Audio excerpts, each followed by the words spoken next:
الله محمد ابن عبد الله صادق العامين وعلى آله وصحبه أجمعين. Bismillahirrahmanirrahim. Assalamualaikum warahmatullahi wabarakatuh.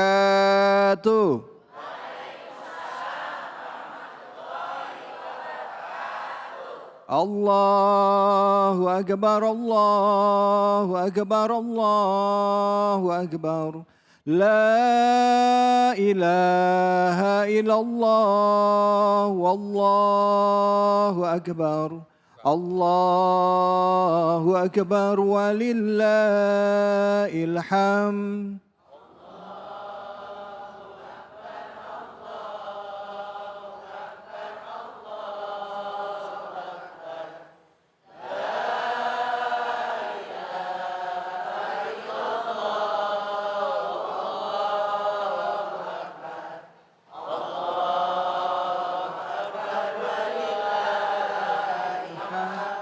Alhamdulillah, alhamdulillahirabbil alamin. Puja dan puji kita panjatkan atas kehadirat Allah Subhanahu wa taala. Tidak lupa kita berikan salawat dan salam kepada junjungan kita Nabi besar Muhammad sallallahu alaihi wasallam beserta keluarga, sahabat dan umatnya yang setia hingga akhir zaman. Hari ini hari yang berbahagia bagi kita kaum muslimin karena kita memasuki hari raya Idul Adha. Buat sebagian saudara kita yang beruntung, mereka sudah melakukan wukuf di Arafah, melaksanakan ibadah haji. Dan buat kita yang ada di sini di tanah air, tentunya juga merayakan hari raya Idul Adha ini dengan cara sholat id dan juga melakukan penyembelihan hewan kurban. Ada yang kambing, ada yang sapi, ya. Ini saya ngomong ke sana bukan bilang sapinya di sana Pak ya, bukan. Jangan kesinggung. Ada yang kambing, ada yang sapi. Tapi itu semua tentunya kita dalam rangka keikhlasan kita ya, meluruskan niat kita ya, mengikuti apa yang jadi tuntunan dari para nabi kita ya, guru-guru kita ya, untuk bisa meramaikan dan memberikan persembahan terbaik kita pada Sang Ilahi Robbi Allah Subhanahu wa taala. Ibu-ibu, bapak-bapak yang dirahmati Allah, seperti biasa kita kembali bersilaturahim dalam acara kesayangan kita semua yaitu Cahaya Hati Indonesia. Dan dengan tema kita Idul Adha sudah hadir guru-guru kita yang akan membahas segala sesuatunya ya, baik itu hukumnya, peristiwanya, maknanya yang bisa diambil dari Hari Raya Idul Adha ini. Tentu untuk itu izinkan saya untuk menyapa dulu guru-guru kita yang hadir, yaitu ada hadir Habib Muhammad Syahab. Assalamualaikum warahmatullahi wabarakatuh, Bib. Waalaikumsalam warahmatullahi wabarakatuh. Bib sehat, Bib? Alhamdulillah fil afiyah. Aneh kalau ngelihat ente, Bib, semangat langsung. Allahu Akbar. Ya Allah. Oh, apalagi Akbar. Jangan inget kambing ya. Jangan-jangan ente lihat aneh inget kambing. Allahu Akbar. Sunnah Bib, sunnah ya Allah. Habib, hari ini kita nunggu nih Bib, nunggu ilmunya. Ngambil hikmah apa ini dari peristiwa yang terjadi pada saat yang akhirnya menjadi hari raya besar umat Islam ini, Idul Adha. Masya Allah. Baik, syukran ya Habibi. Marhaban, insyaallah. Dan di samping Habib Muhammad Syahab hadir guru kita, sahabat saya juga ini. Beliau ini seorang, dulu ini saya kenal beliau pada saat tsunami di Aceh. Ya, beliau seorang aktivis kemanusiaan juga dan sekarang ini beliau juga aktif di Pondok Pesantren Ar-Risalah Ponorogo. Salam hormat, salam takzim untuk Al-Mukarram Ustadz Doni Amir Sagaf. Assalamualaikum warahmatullahi wabarakatuh. Waalaikumsalam warahmatullahi wabarakatuh. Gimana kabar Ustadz? Alhamdulillah Mas David. Seneng banget nih Ustadz luangin waktu datang ke sini. Alhamdulillah. Alhamdulillah. Ustadz gimana sekarang? Dari Ponorogo, tinggal di Ponorogo apa di Jakarta? Oh enggak, saya sebetulnya enggak ngajar di Ponorogo, ngajar di Jakarta. Cuma saya alumni di Ponorogo, saya tinggal di Jakarta. Tinggal di Jakarta, Masya Allah. Luar biasa ya Bu ya. Nah di samping Ustadz Doni hadir juga Ustadz kita. Beliau ini lulusan dari Al-Azhar Kairo, yaitu Ustadz Suwandi Wirawan. Assalamualaikum warahmatullahi wabarakatuh. Waalaikumsalam warahmatullahi wabarakatuh. Apa kabar Ustadz? Kayaknya saya kalau ngelihat Mas David kayak ngaca, mirip soalnya. Oh iya. Setuju Ustaz. Benar. Benar Ustaz, benar. Apalagi kalau Kayak saya pakai pinang dibelah berantakan.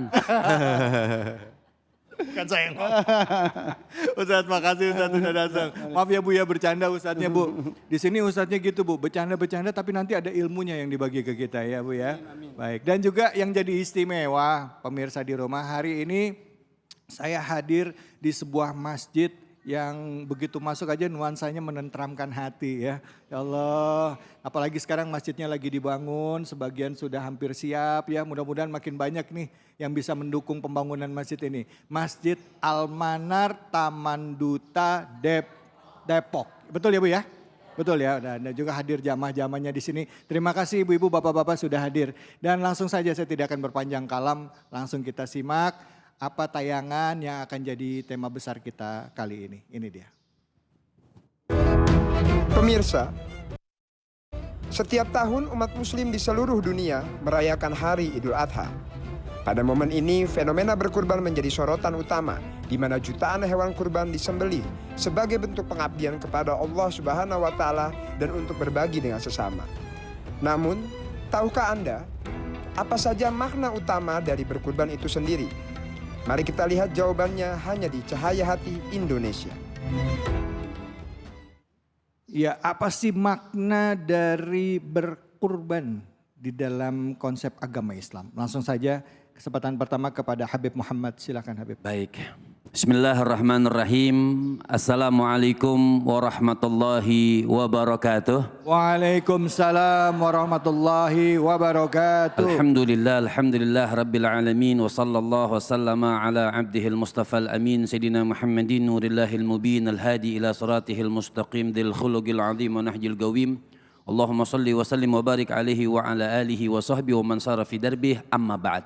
Jadi makna daripada kurban itu sendiri, singkatnya sebelum saya teruskan, ibu-ibu ini kan mau Idul Adha.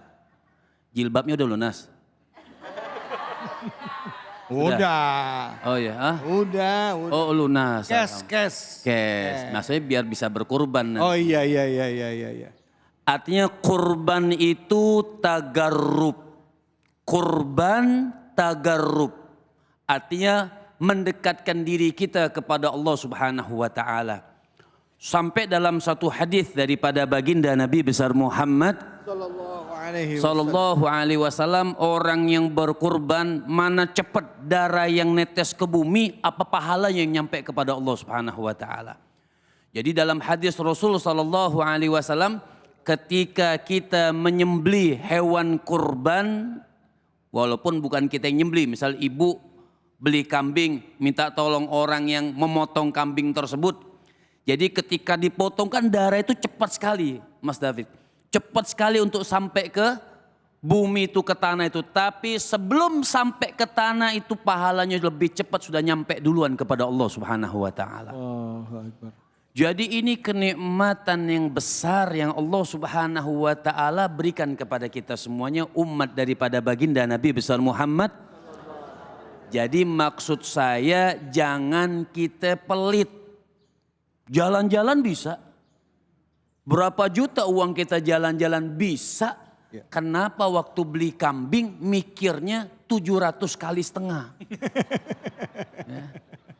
Banyak nanti, intinya saya cuma mau bahas sedikit fikih untuk meluruskan saja berapa orang. Kadang-kadang ada yang tanya, Ustadz, Habib itu buat berapa?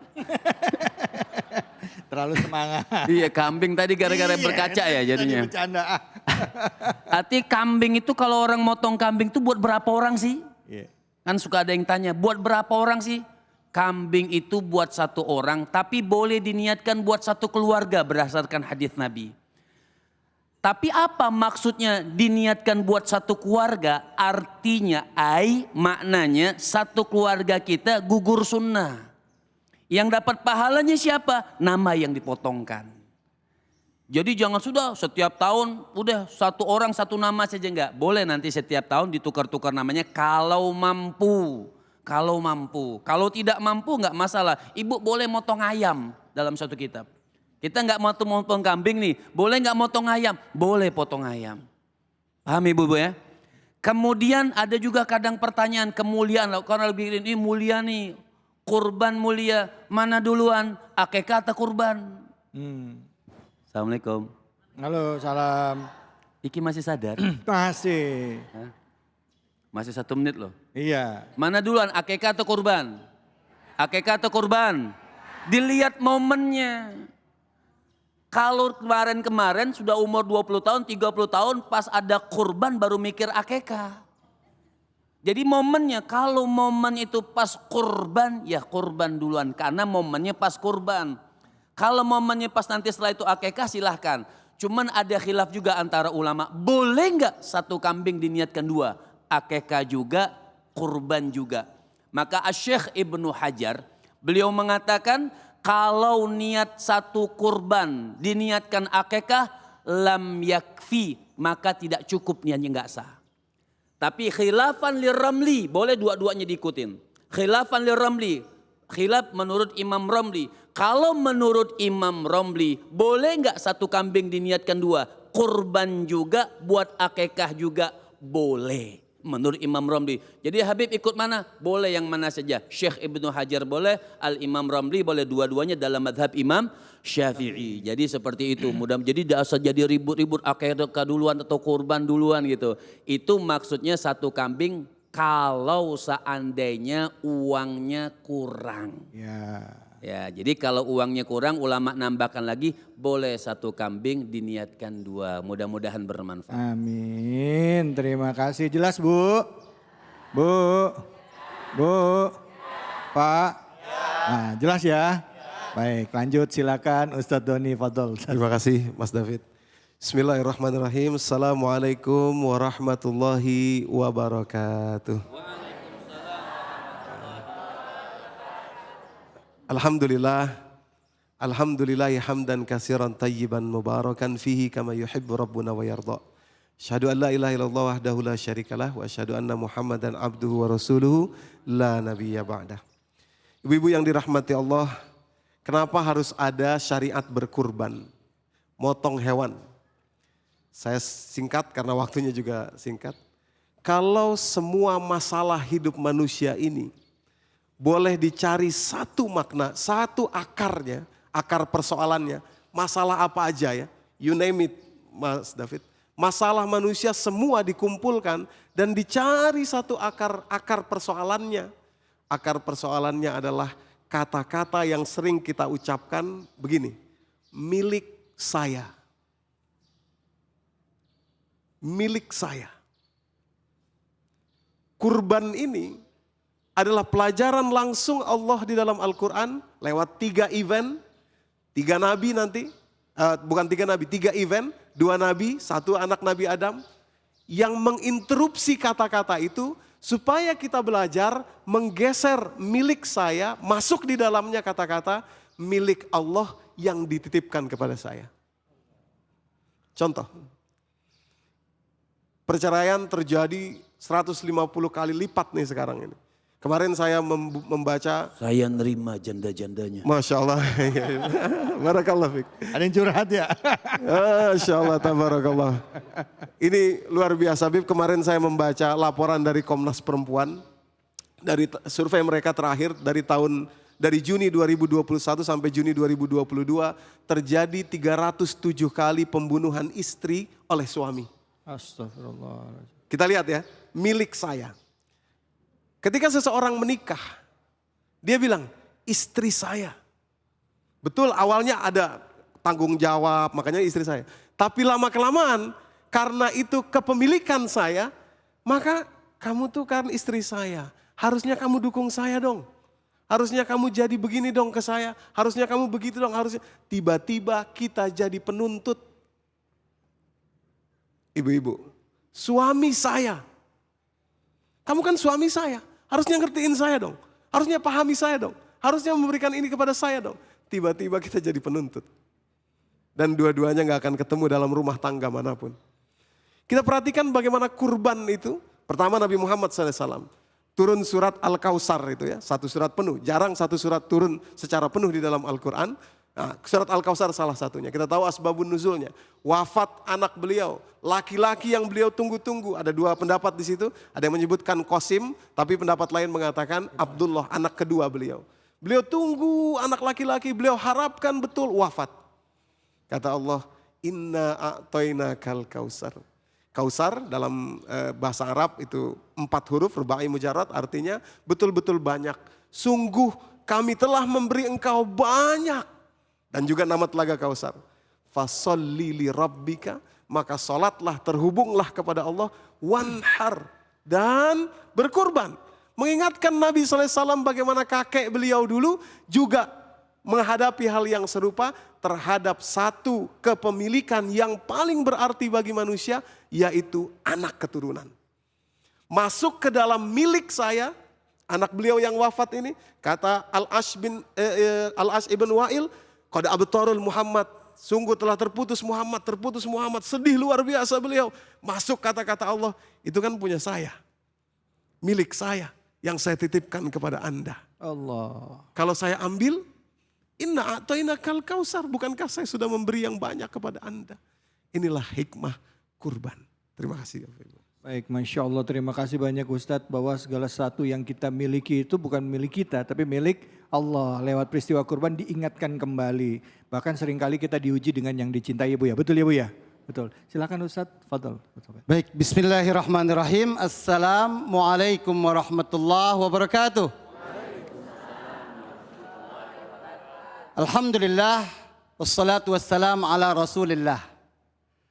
Para ibu-ibu, para bapak-bapak, jamaah Masjid Al-Manar, dan seluruh pemirsa dimanapun Anda berada. Sesungguhnya apabila kita mau mencermati syariat kurban di dalam Al-Quran, ini merujuk pada Nabi Ibrahim dengan putranya Ismail. Kita bisa ambil pelajaran bahwa sesungguhnya kemuliaan yang dimiliki oleh mereka berdua, hidupnya dikenang, syariatnya dijalankan, hidupnya kemudian sejahtera. Semua derajat-derajat tinggi itu, kemuliaan hidup itu tidak akan pernah didapatkan oleh seseorang kecuali dengan pengorbanan. Apa itu berkorban? Allah mau kita untuk berkorban. Berkorban adalah melemparkan hak. Tadi para asatidz tadi sudah bilang, yang satu adalah mengatakan bahwa ini bukan punya saya. Memang ternyata hak itu harus dilemparkan. Maksudnya apaan sih Ustadz? Maksudnya kita mencari hak kita setelah kewajiban kita penuhi.